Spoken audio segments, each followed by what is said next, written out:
నేను వెళ్ళిపోతాను మరి అది అమ్మాళ్ళు అక్కడ ఉన్నారు అది అమ్మాలు కనబట్టరా చల్లగా ఉండగా తిరగాలంటారు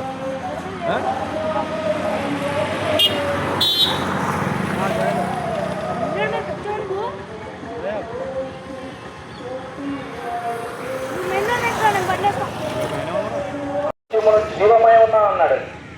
అవునండి, నిజమైన మార్గం అది.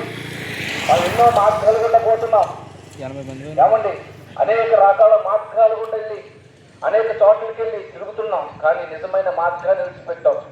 ఈరోజు ఈ గ్రామానికి మేము రావడానికి కారణం ఏంటో తెలుసా? ఒక మార్గం ఉంది, ఆ మార్గము సత్యమైన మార్గము, ఆ మార్గం గుండెస్తే జీవం ఉంటుందని ప్రకటించడానికి మేము వచ్చామండి.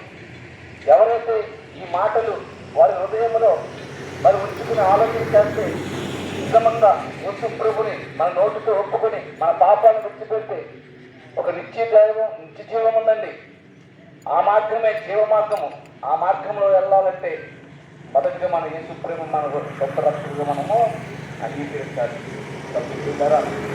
ఆలోచించి లోకంలో దేవుడు ఒక లేఖను చదువుతున్న ప్రయాసపడి భారం వేస్తున్న సమస్త జనాలు నా ఎందుకు అన్నాడు.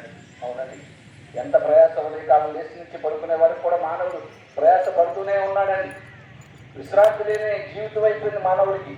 ఆ విశ్రాంతి ఇవ్వడానికే ప్రభుని 2020 సంవత్సరాలు పెట్టాడు.